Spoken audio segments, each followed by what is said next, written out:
Shake those arms out. Because we've all been sitting and listening, and it's all been very sleepy. Okay, you can sit down now. So, yes. Come on, Grace. Sit. Good. Get the blood flowing for a little bit. So today I'm going to talk about financial innovation, but I'm also going to talk about it through the lens of the work that I've been doing at Stanford for the last 2 years. So I'm a member of the Persuasive Technology Lab at Stanford, and I also direct the Peace Innovation Lab at Stanford, which is a spin-off of the Persuasive Technology Lab. So I'm going to cover what we do in terms of persuasive technology and behavior design, talk about emerging trends and behaviors that I'm seeing that may be relevant to you with regard to innovation around open source, remixing, crowdsourcing, and so on. And then I'm going to talk about financial innovation that's emerging as well around crowdfunding and crowdfinancing. New ideas, because that is the world that I occupy now, is looking at things that are happening now, real time, that haven't happened before. I loved Greg's presentation prior to this. It really energized me. I loved how he unpacked problems, because he's working on known things. The work that I'm doing at Stanford is really exploring things that are unknown and that are in the process of being discovered. So it's a different kind of innovation. So first of all, I'm going to talk about persuasive technology. It's a field that's about 15 years old.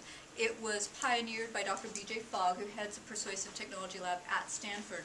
And basically what we do is we look at the intersection of technology and persuasion, and technology being anything from mobile phones, websites, exercise equipment, anything that's technology mediated. And then persuasion, the psychology, so it's attitude change, behavior change, motivation, compliance, change in worldview. Our lab focuses very specifically on behavior design. So we care about what people do. I actually don't care about what your attitude is, but I do care about what you do and influence on what you do. So I will learn how to operate this in a moment. So in a nutshell, so the elevator pitch for this would be that persuasive technology is specifically designed to change what people believe and do. And the emphasis is on what they do, because that's what we can measure. So a few examples of persuasive technologies, and you may not be aware of it. It could be the dashboard of a Prius. How many of you have a Prius or have experience driving in a Prius? When my husband got his new Prius, he changed the way he drove. Because all of a sudden he was getting this feedback loop on his mileage. And he got to be, he stopped with the jackrabbit starts. And it's just like all of a sudden it became this game. He was optimizing how high he could get that mileage because he had this feedback mechanism, this dashboard.